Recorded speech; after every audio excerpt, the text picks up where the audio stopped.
पढ़ने वाले हैं 5वीं कक्षा का स्विंग अंग्रेजी का चैप्टर है जिसका नाम क्या है? स्विंग। स्विंग का अर्थ क्या होता है? झूला, झूला झूलना है ना। स्विंग का अर्थ क्या होता है? हम सब, केवल आप ही नहीं, हम भी अपने छोटे बचपन के दिनों में झूला का आनंद लिए है ना। अब हमको लगता है कि आप सब भी कभी न कभी झूला जरूर झूले होंगे। रस्सियों को ऊपर बांध देते हैं है ना, अपने बैठने वाला सीट बनाते हैं और सुबह झूलते हैं। कई बार ऐसा होता है कि गिर जाते हैं, रस्सी टूट जाती है, लेकिन झूला झूलने का आनंद भी बड़ा अनूठा होता है। जितना ऊंचाई तक जाते हैं मजा उतना ज्यादा आता है। तो इस कहानी में जो भी बातें बताई जा रही है ना, वह केवल एक छोटे से बच्चे के द्वारा झूला झूलने का जो अनुभव है उसको शेयर कर दिया गया है हम सबके लिए। ठीक है, देखें क्या बताया गया है। डू यू नो, क्या आप जानते हैं? What activities give you thrilling experience? वैसे किसी गतिविधि के बारे में क्या आप जानते हैं जो आपको रोमांचित करता हो, जो आपको रोमांच देता हो, रोमांच का अनुभव करवाता हो? Have you ever enjoyed swinging? क्या आपने कभी झूला झूलने का आनंद लिया है? आपने लिया या नहीं लिया? लिया है। मेलों में झूला झूलते हैं, नहीं झूलते ना? Recite the poem to know more. आज चलो इस बात को जानने के लिए हम लोग इस कहानी को इस कविता को सुनते हैं। ठीक है ना? Read and enjoy. अब पढ़ना है और क्या करना है? आनंद लेना है। How to like to go up in a swing? झूले पर झूलना कितना अच्छा लगता है, लगता है ना? उसी बात में आप रखा गया है। Up in the air so blue, up in the air. Up का मतलब क्या होता है?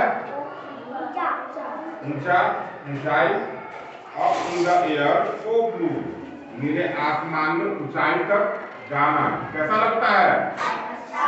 एक बुद्धि सा होने लगता है मन में, नहीं, अजीब सा सुखद अनुभव, आनंददायी अनुभव, रोमांच से भर देने वाला।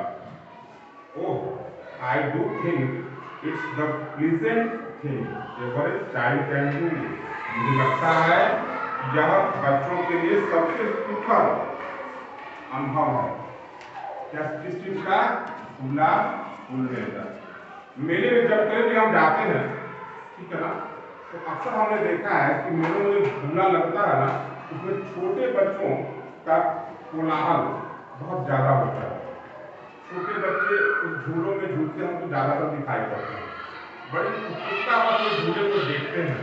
और अगर झूले में झूलने का अवसर मिल गया ना तो अवसर को चूकते नहीं है, और जब तक भी झूला झूल रहे हैं बहुत आनंद लेते हैं। ऐसा होता है ना? Yes, sir. Up in the air and over the wall, ऊपर आसमान और दीवारों के पार। और जो झूला है ना, झूलने वाला झूला कैसा है? देखिए आप किताब की तस्वीर में देख सकते हैं। झूला कुछ इस प्रकार का बनाया गया है। ऊपर किसी डाल में झूला टाइट कर दिया गया है, बांध दिया गया है, और यहाँ पर बैठने का जगह है ना। ऐसे शुरू में हम झूले हैं ना, बैठ करके। Up in the air and over the wall, कभी आसमान और दीवार के पार। ठीक है। Till I can see so wide, जब हम ऊपर जाते हैं तब क्या होता है? आसपास का जो भी नजारा है ना वो हमें बिल्कुल साफ साफ दिखाई पड़ता है। होता है ना ऐसा? River and trees and cattle and all. River का मतलब नदी, ट्री का मतलब और कैटल का मतलब कौन बताएगा? कैटल का मतलब होता है मवेशी, काव का मतलब गाय, बुफैलो का मतलब भैंस, गोट का मतलब बकरी, ठीक है ना। और जब कैटल पुकारते हैं ना तो इसका अर्थ होता है मवेशी। इन सारे को एक साथ जब पुकारते हैं तो कैटल शब्द का इस्तेमाल करेंगे, ठीक है ना। अगर हमने कैटल पुकारा है तो अब आप ये जस्टिफाई नहीं कर सकते हैं केवल गायों की बात की गई है, केवल भैंसों की बात की गई है, संभव है दोनों होंगे। समझ में आ रहा ना। River and trees and cattle and all, नदियां, पेड़ और मवेशी सब कुछ बिल्कुल साफ साफ दिखाई पड़ रहे हैं दूर दूर तक। क्योंकि झूला जब नीचे है तब तो कोई नहीं दिखता है, लेकिन जैसे ही ऊंचाई तक जाता है तो दूर का भी तस्वीर हमको बिल्कुल साफ साफ दिखाई पड़ता है। इसी का चर्चा यहाँ पर किया गया है। Over the country side, country side का मतलब एक नया शब्द आया है, तो ध्यान पूर्वक सुनना समझना है ना। कंट्री साइड का मतलब होता है ग्रामीण क्षेत्र।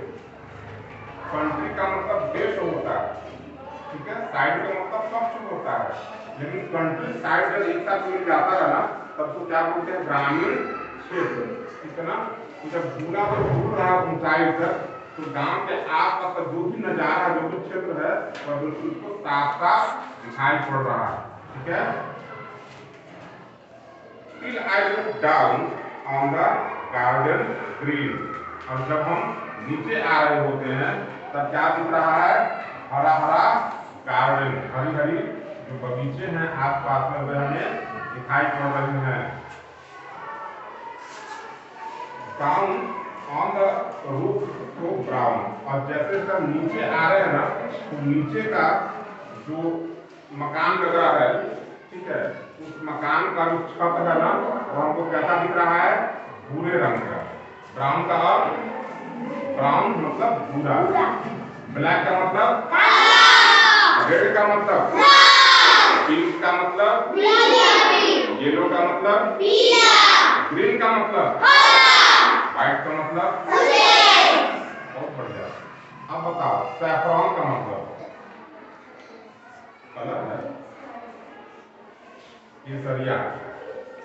सैफरॉन का मतलब केसरिया। चलो आगे पढ़ो। Up in the air I go flying again. Up in the air I go flying again. क्या कर रहा है, फिर मैं झूले पर ऊंचाई तक जा पाता हूँ। Up in the air and down, ऊपर जाता हूँ और फिर कहाँ आता हूँ, नीचे आता हूँ। यह पाठ को अब तक हमने पढ़ा ना, पाठ में छोटे से बच्चे का झूला झूलने का अनुभव को साझा करने का प्रयास किया गया है, और आपके अनुभवों से, हमारे अनुभवों से इसको जोड़ने का प्रयत्न किया गया है, क्योंकि झूला झूलना हम सबों को बहुत ही ज्यादा पसंद होता है, ठीक है ना। अब इसमें जो भी शब्द आए हैं ना,